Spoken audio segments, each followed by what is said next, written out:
नमस्कार, मैं रणधीर कुमार एक बार फिर से आप लोगों के बीच उपस्थित हूँ पंचायती राज के विषय में जानकारी देने के लिए। और आज का विषय है पंचायत समिति।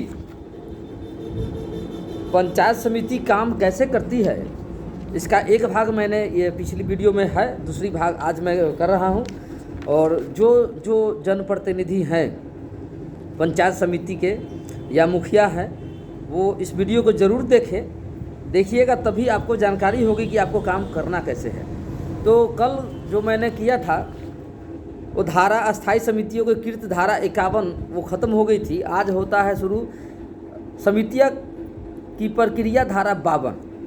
तो देखें, सुने, क्योंकि बहुत से ऐसे पंचायत प्रतिनिधि हैं, बुरा नहीं मानिएगा, जो कुछ पढ़े लिखे भी हैं, कुछ नहीं भी पढ़े लिखे हैं, जो जनप्रतिनिधि बन के आ जाते हैं, लेकिन वो काम कैसे करना है उनको जानकारी नहीं होती, उनको समय नहीं मिल पाता है किताब पढ़ने की, या कोई पढ़े लिखे भी नहीं है। तो कम से कम मेरा ये वीडियो देख करके आपको जानकारी हो जाएगी। मात्र आधे घंटे का एक वीडियो रहेगा और हर विषय बाई विषय पर मैं बताते जाता हूँ। और आप लोग देखिए, समितियों की प्रक्रिया धारा 52। पंचायत समिति सदस्यों के चुनाव, उसके कार्य संचालन तथा उसके संबंध सभी मामलों में विनियम बना सकेगी।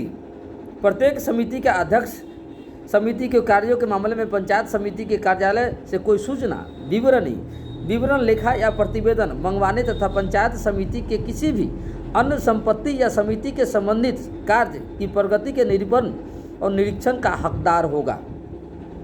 प्रत्येक अस्थायी समिति को यह अधिकार होगा कि वह समिति के कार्य से संबंध पंचायत समिति की किसी पदाधिकारी को अपनी बैठक में उपस्थित होने की अपेक्षा करे। समिति के अनुदेशों के अधीन सचिव सूचना निर्गत करेगा और पदाधिकारियों की उपस्थिति सुनिश्चित करेगा। ठीक है। प्रमुख की शक्ति, कार्य और दायित्व धारा 42, पंचायती राज अधिनियम 2006 की धारा 42 याद रखिए। प्रमुख पंचायत समिति के बैठक का आयोजन, अध्यक्षता तथा संचालन करेगा। पंचायत समिति या अस्थायी समिति के निर्णयों का कार्यान्वयन सुनिश्चित कराएगा।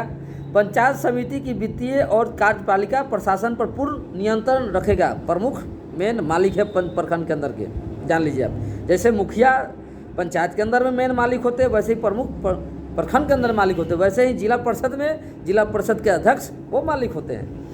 पंचायत समिति क्षेत्र प्रखंड में प्राकृतिक आपदाओं से प्रभावित जान माल को तत्काल राहत देने के लिए उसे 1 वर्ष से कुल 25,000 रुपये तक की राशि स्वीकृत करने की शक्ति होगी। परंतु पंचायत समिति की अगली बैठक में प्रमुख ऐसी स्वीकृति राशि का ब्यौरा पंचायत समिति की स्वीकृति होती रखेगा।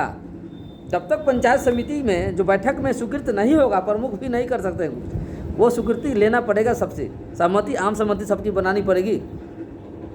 उप प्रमुख की शक्ति, कार्य और दायित्व धारा 43। प्रमुख की अनुपस्थिति में उप प्रमुख पंचायत समिति की बैठक की अध्यक्षता करेगा।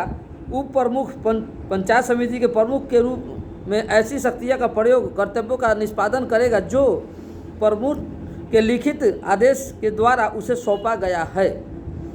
प्रमुख का निर्वाचन लंबित रहने या पंचायत क्षेत्र के प्रमुख की अनुपस्थिति के दौरान अथवा 15 दिनों से अधिक की अवधि के लिए प्रमुख के अवकाश पर रहने की स्थिति में प्रमुख की शक्तियों का प्रयोग और कर्तव्यों का निर्वहन करेगा। परंतु प्रमुख के अवकाश के पुनः वापस आने पर प्रमुख अपनी सभी शक्तियों का प्रयोग पुनः प्रारंभ कर देगा और उप प्रमुख की प्रमुख के रूप में कार्य करने की अधिकारिता स्वतः समाप्त हो जाएगी। अगर प्रमुख किसी कारणवश उस जगह पर नहीं है तो उप प्रमुख उसके अनुपस्थिति में कार्यभार संभालेंगे, और जब प्रमुख चले आएंगे तो अपने आप उनका पावर जो है हट जाएगा। पंचायत समिति का स्टाफ धारा 60। इनके स्टाफ कौन कौन से हैं ये महत्वपूर्ण देखिए। सरकार पंचायत समिति कार्यपालक पदाधिकारी के रूप में प्रखंड विकास पदाधिकारी को नियुक्त करेगी।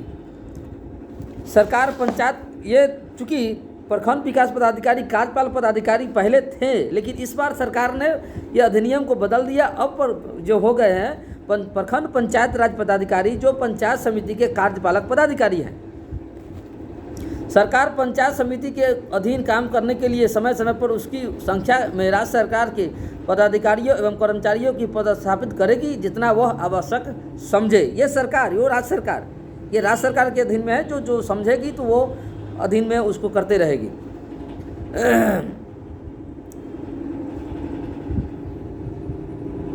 कार्यपालक पदाधिकारी की शक्तियाँ एवं कार्य धारा 61। पंचायत समिति के अधीन कार्यरत पदाधिकारी अथवा पदधारकों के कर्तव्यों का निर्धारण, पर्यवेक्षण एवं नियंत्रण करेगा। पंचायत समिति के सभी कार्यों, विकासात्मक स्कीमों से त्वरित क्रियान्वयन हेतु आवश्यक उपाय करेगा।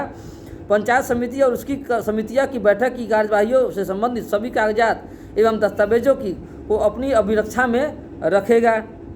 कार्यपालक पदाधिकारी पंचायत समिति की निधि से रकम की निकासी व विवरणी करेगा। कार्यपालक पदाधिकारी पंचायत समिति की प्रत्येक बैठक में शामिल होगा और उसे किसी चयनित समिति में शामिल होने तथा विचार विमर्श में भाग लेने का अधिकार होगा, किंतु उसे कोई प्रस्ताव रखने या मतदान करने का अधिकार नहीं होगा। ये पॉइंट पहले समझ लीजिए इस चीज़ को। यदि पंचायत समिति या संबंधित उसमें मुखिया अगर कुछ बात विचार रखते हैं तो मना करने का अधिकार उनको नहीं है। उनका काम है जो अनुशंसा कर दे मुखिया, पंचायत समिति के प्रमुख, उनको काम करना मना नहीं कर सकते। यदि पंचायत समिति के समक्ष रखे गए किसी प्रस्ताव से इस अधिनियम के उपबंधों का उल्लंघन होता हो तथा उससे असंगत हो, उसका यह कर्तव्य होगा कि यह इसकी ओर पंचायत समिति का ध्यान आकृष्ट करे। पंचायत समिति को संपत्ति अर्जित करने, धारण करने तथा निपटारा करने की शक्ति धारा 53। पंचायत समिति को संपत्ति अर्जित करने, धारण करने तथा निपटारा करने के संविदा करने की शक्ति होगी, परंतु अचल संपत्ति के निपटान के सभी मामले में पंचायत समिति सरकार की पूर्व अनुमति प्राप्त करेगी। निर्मित समस्त सड़कें, भवन अथवा निर्माण कार्य जो पंचायत समिति द्वारा उनके निधियों से किया गया हो उसमें निहित होंगे। पंचायत समिति की अधिकारिता में अवस्थित किसी भी सार्वजनिक संपत्ति को सरकार उसे आवंटित कर सकेगी। तत्पश्चात ऐसी संपत्ति पंचायत समिति के निहित हो जाएगी और उसके नियंत्रण में आ जाएगी। जहां पंचायत समिति को इस अधिनियम के किसी प्रयोजन को पूरा करने के लिए किसी भूमि की आवश्यकता है, वहां उक्त भूमि में हित रखने वाले व्यक्तियों, संपत्तियों से बातचीत कर सकेगी और किसी समझौता पर पहुंचने से असफल होने पर भूमि की अर्जन के लिए जिला दंडाधिकारी के पास आवेदन कर सकती है। अगर जिला दंडाधिकारी को समाधान हो जाए कि उस भूमि का अधिग्रहण किसी सार्वजनिक प्रयोजन के लिए आवश्यक हो, तो भू अर्जन अधिनियम 1984 अधिनियम 1/1894 के प्रावधानों के अधीन भूमि के अर्जन के लिए कार्रवाई कर सकता है और ऐसी भूमि अधिग्रहण के बाद पंचायत समिति में निहित हो जाएगी। पंचायत समिति की निधि धारा 54। प्रत्येक पंचायत समिति के नाम से एक निधि का गठन किया जाएगा और जमा खाते में निम्नलिखित प्रकार की राशि जमा की जाएगी। केंद्र एवं राज्य सरकार, जिला परिषद एवं स्थानीय प्राधिकार द्वारा दिए गए अंशदान, अनुदान, केंद्र अथवा राज्य सरकार द्वारा स्वीकृत ऋण यदि कोई हो अथवा पंचायत समिति द्वारा अपनी संपत्ति से उगाही राशि, अपने द्वारा उगाए गए पथ कर, उपशुल्क और शुल्क आदि पंचायत समिति में निहित या उसके द्वारा निर्मित या इसके नियंत्रण प्रबंधन के अधीन किसी विद्यालय, अस्पताल, औषधालय, भवन, संस्थान अथवा किसी निर्माण की बाबत हुई सभी प्रतियां, उपहार या अंशदान के रूप में प्राप्त सभी रकम और पंचायत समिति के पक्ष में किसी भी न्याय धर्मदाय से प्राप्त सभी आय, जुर्माना तथा अर्थदंड की वसूली की गई राशि, पंचायत समिति द्वारा प्राप्त सभी शक्तियाँ। प्रत्येक पंचायत समिति कुछ ऐसी रकम को अलग रखेगी जो उसे प्रतिवर्ष अपने प्रशासनिक कार्य पर खर्च करने के साथ साथ अपने पदाधिकारियों, कर्मचारियों के वेतन भत्ता, भविष्य निधि तथा उपदान को भुगतान के लिए उपेक्षित खर्च को पूरा करने में करेगी। प्रत्येक पंचायत समिति को यह शक्ति होगी कि वह अधिनियम के आयोजन को कार्यान्वित करने हेतु यथोचित रकम खर्च करेगी। पंचायत समिति की निधि पंचायत समिति में निहित होगी और कोष के खाता में जमा राशि ऐसी अपेक्षा में रखी जाएगी या उसका निवेश इस प्रकार किया जाएगा जैसा कि राज्य सरकार समय समय पर निर्देश दे सके। पंचायत समिति के निधि से भुगतान के लिए सभी आदेशों के चेकों पर कार्यपालक पदाधिकारी का हस्ताक्षर होगा। पंचायत समिति द्वारा कराधान धारा 55। पंचायत समिति वाहनों के रजिस्ट्रेशन पर जो किसी अन्य अधिनियम के अधीन निबंधित हो न हो, तीर्थ स्थलों, हाटों, मेलों में साफ सफाई व्यवस्था के लिए शुल्क, जल शुल्क, विद्युत शुल्क तथा संपत्ति कर, सभी प्रकार की आवासीय एवं वाणिज्य संपत्ति पर कर आदि वसूल कर सकेगी। सरकार द्वारा इस संबंध में नियमावली के गठन के बाद एवं अधिसूचित अधिकतम शुल्क फीस के अधीन रहते हुए पंचायत समिति शुल्क वसूल कर सकेगी। पंचायत समिति द्वारा ऋण की उगाही धारा 56। पंचायत समिति विशिष्ट योजनाओं के निष्पादन हेतु राज्य सरकार की पूर्व स्वीकृति से बैंकों या अन्य वित्तीय संस्थानों से ऋण ले सकेगी। पंचायत समिति का बजट धारा 57।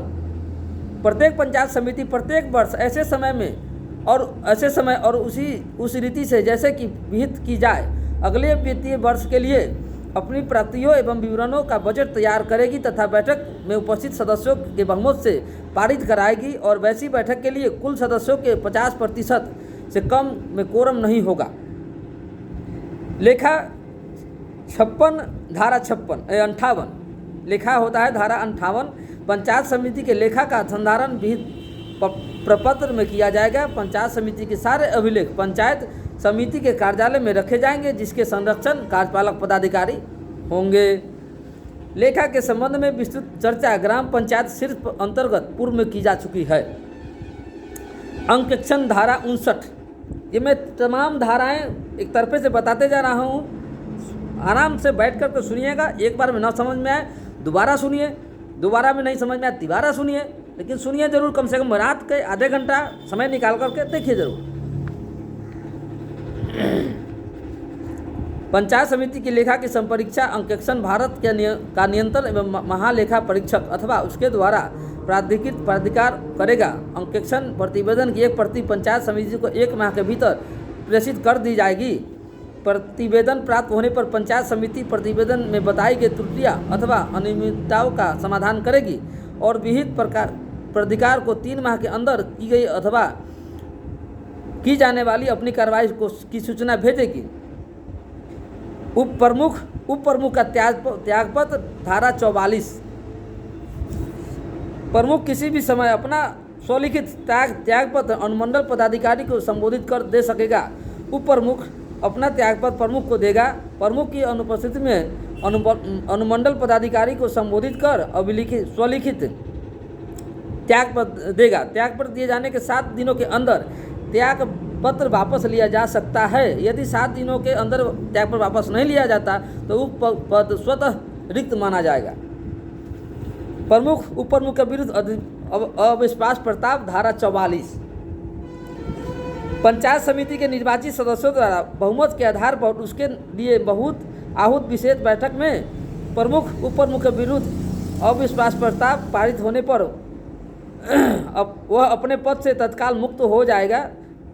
अविश्वास लाने संबंधित अधियाचना पंचायत समिति के कुल निर्वाचित सदस्यों के कम से कम 1/3 निर्वाचित सदस्यों के द्वारा प्रमुख को संबोधित कर की जाएगी, जिसकी प्रतिलिपि पंचायत समिति के कार्यपालक पदाधिकारी को भी दी जाएगी। कार्यपालक पदाधिकारी प्रखंड विकास पदाधिकारी अब नहीं रहे। कार्यपालक पदाधिकारी प्रखंड विकास पदाधिकारी ये बीच में आ रहा है, लेकिन ये पहले की किताब है, इसमें छपी हुई है तो इसलिए मेरे भी सामने आ जाता है। लेकिन अब जो है प्रखंड विकास पदाधिकारी जो कार्यपालक पदाधिकारी हो गए, पंचायत राज पदाधिकारी हो गए। और अविलंब अधियाचना के प्रमुख को अवगत कराएगा। यदि प्रमुख निर्धारित तिथियों के अंदर विशेष बैठक नहीं बुलाता तो उप प्रमुख या सीधे निर्वाचित कुल सदस्यों में से 1/3 सदस्य उक्त बैठक हेतु किसी भी तिथि का निर्धारण कर सकेंगे एवं विशेष बैठक हेतु सदस्यों को सूचना निर्गत करने एवं कार्रवाई करने हेतु कार्यपालक पदाधिकारी से अनुरोध कर सकेंगे। पंचायत समिति के कार्यपालक पदाधिकारी निश्चित रूप से निर्धारित की गई तारीख को विशेष बैठक की सूचना ससमय निर्गत कर विशेष बैठक आहूत करेंगे। एक बार बैठक हेतु निर्गत सूचना के बाद निर्धारित विशेष बैठक किसी हालत में स्थगित नहीं होगी।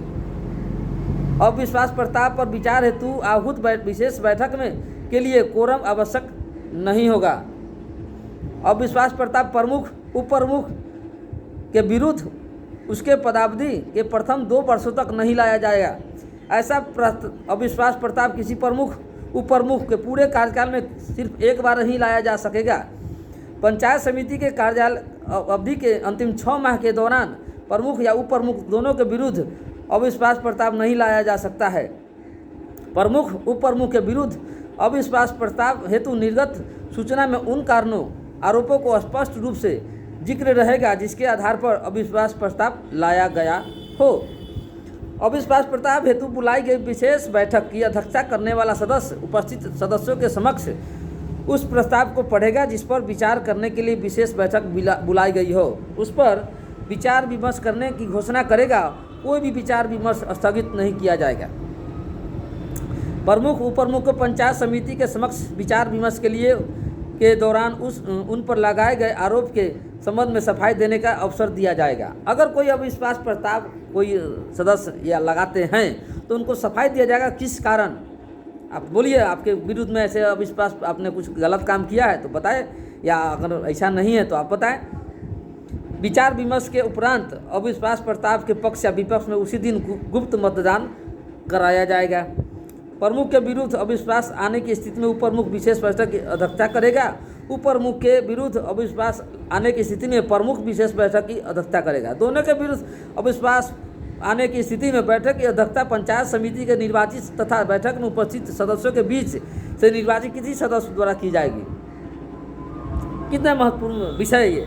प्रस्ताव के पक्ष विपक्ष में मतों की बराबरी की स्थिति में अविश्वास प्रस्ताव गिरा हुआ मत माना जाएगा। अगर दोनों मत बराबर आ जाते हैं तो अविश्वास प्रस्ताव गिरा हुआ माना जाएगा। अब यह कहता है कि सरकार द्वारा प्रमुख उप प्रमुख को हटाया जाना, धारा 44(4), ये सरकार भी हटा सकती है। अब ये कैसे हटाती है सरकार, वो देख लीजिए। इस अधिनियम के अंतर्गत पंचायत समिति के कोई प्रमुख उप प्रमुख बिना पर्याप्त कारण स्पष्ट किए पंचायत समिति की 3 लगातार बैठकों में अनुपस्थित रहता हो या कर्तव्य